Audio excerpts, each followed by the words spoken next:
un lendemain de 8 mai, c'est difficile de vivre cette Eucharistie sans avoir à l'esprit cet événement qui a été célébré quasiment dans le monde entier, vendredi, la fin de la Deuxième Guerre mondiale, un événement marquant, doublement marquant parce que c'est une fin, et marquant parce que c'est aussi un commencement. C'est une fin, la fin d'une tuerie industrielle de masse, avec des abominations qui font honte à notre humanité. Et puis un commencement, le commencement d'une mise en place d'un droit international qui s'impose aux États. 80 ans après, quel bilan? Quand on regarde notre monde, on constate au moins ceci, cette évidence, qu'il ne suffit pas de gagner la guerre pour gagner la paix. Si on mettait dans un plateau de balance le pire qui est arrivé à notre monde depuis 80 ans, le pire, et si dans l'autre plateau de la balance, on mettait le meilleur dont a été capable notre humanité, quel plateau serait le plus lourd et le plus fort? Celui du pire ou celui du meilleur? Et si on demandait à notre assemblée de se prononcer, ce serait pour quel résultat? Personnellement, malgré mon pessimisme naturel, j'opterais pour le deuxième plateau de la balance, le plateau du meilleur. Pourquoi? Parce que j'ai trouvé un ingrédient qui pèse lourd et que je mettrai dedans. Et cet ingrédient, je l'ai trouvé dans la seconde lecture que nous a faite Marine, une parole de Pierre. Soyez prêts à rendre compte de l'espérance qui est en vous. Le voilà l'ingrédient qui pèse lourd, l'espérance. Et l'espérance, qu'est-ce que c'est? C'est différent du simple optimisme. Cette espérance a deux particularités, d'être concrète et d'être à la disposition de tous.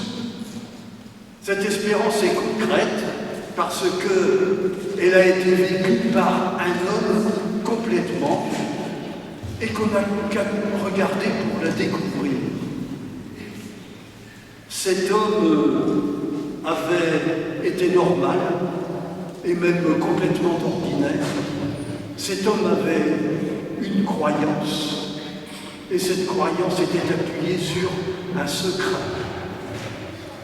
Cet homme avait une croyance. Il croyait dans les gens,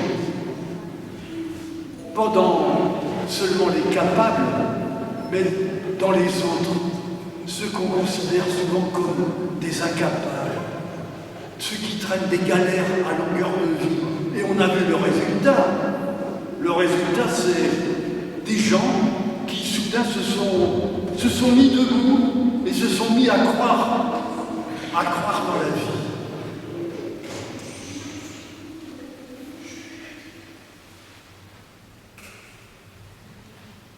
Une espérance fondée sur une croyance.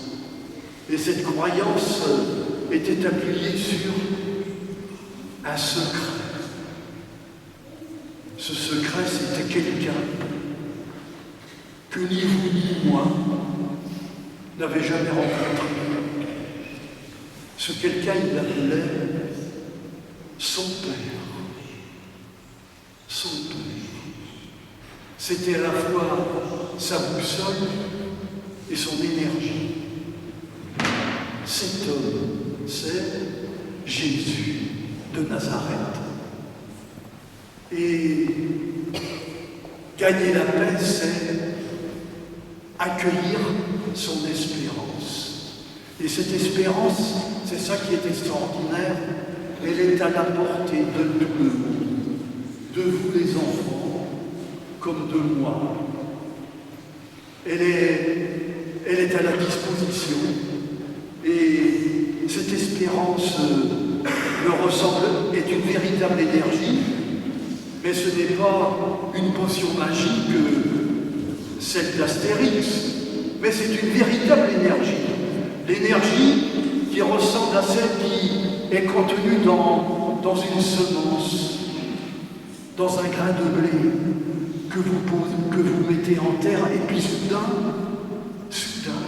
ça crève la terre, ça surgit, ça germe, ça pousse, ça grandit, la tige qui produit du fruit. C'est ça l'espérance, à la disposition de tous.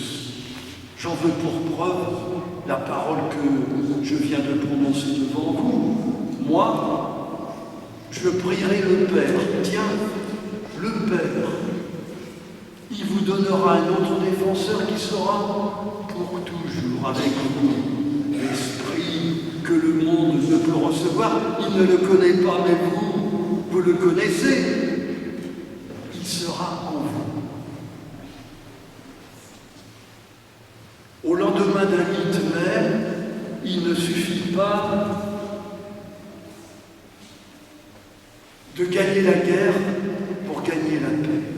Mais, depuis Jésus, nous savons que gagner la paix, c'est possible et à notre portée, à tous, à chacun. Mais pas de croire à une explosion semblable à une potion magique, mais à l'accueil de cette énergie que nous promet Jésus. Je prierai le Père. Et puisqu'il nous en parle, je vous propose, dans la fin de cette Eucharistie, justement, simplement, de lui demander cette espérance que donne le Père.